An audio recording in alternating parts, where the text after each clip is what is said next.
Mark 5. And they came over unto the other side of the sea into the country of the Gadarenes. And when he was come out of the ship, immediately there met him out of the tombs a man with an unclean spirit, who had his dwelling among the tombs. And no man could bind him, no, not with chains, because that he had been often bound with fetters and chains, and the chains had been plucked asunder by him, and the fetters broken in pieces. Neither could any man tame him. And always, night and day, he was in the mountains and in the tombs, crying and cutting himself with stones.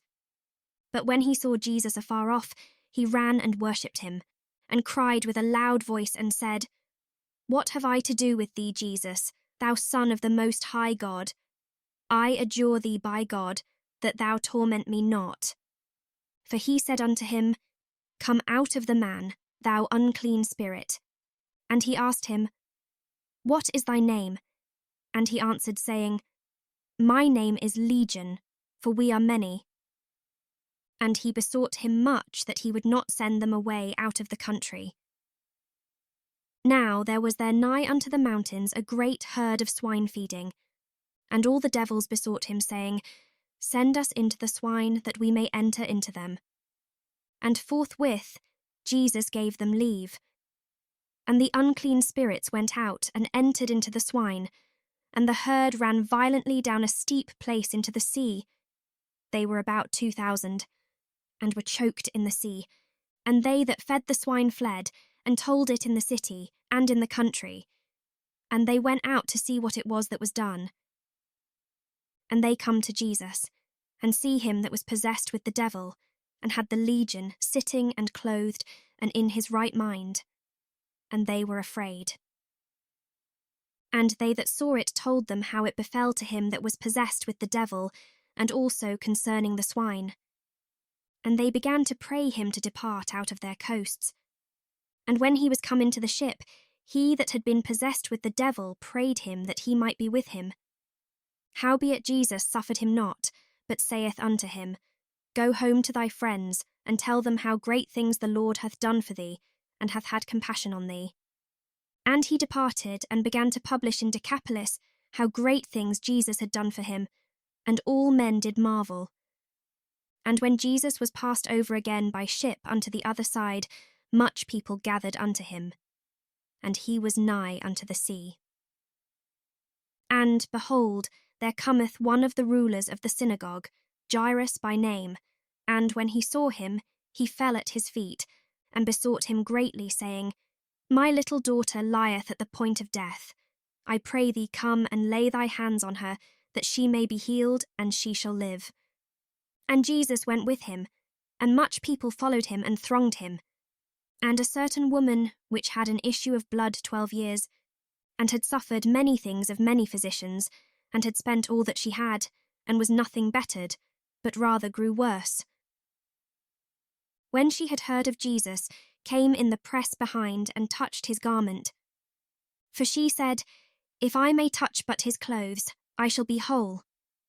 And straightway the fountain of her blood was dried up, and she felt in her body that she was healed of that plague. And Jesus, immediately knowing in himself that virtue had gone out of him, turned him about in the press, and said, Who touched my clothes? And his disciples said unto him, Thou seest the multitude thronging thee, and sayest thou, Who touched me? And he looked round about to see her that had done this thing. But the woman, fearing and trembling, knowing what was done in her, came and fell down before him, and told him all the truth. And he said unto her, Daughter, thy faith hath made thee whole. Go in peace, and be whole of thy plague. While he yet spake, there came from the ruler of the synagogue's house certain which said, Thy daughter is dead.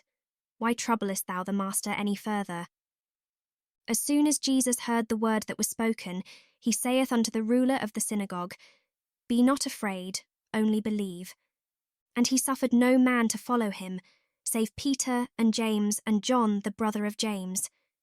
And he cometh to the house of the ruler of the synagogue, and seeth the tumult, and them that wept and wailed greatly.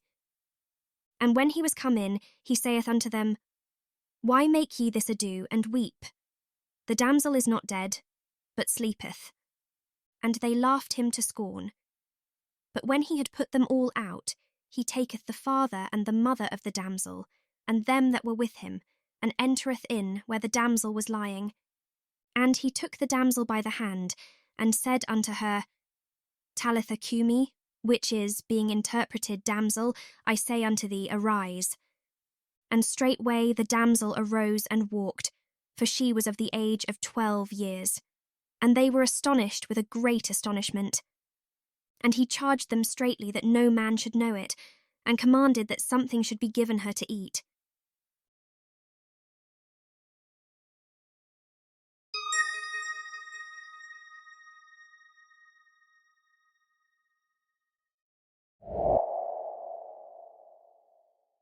Hi neighbour, thank you for being a part of our YouTube community.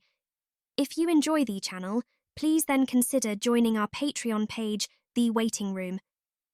Should you join this movement in doing so, Valentino and I thank you.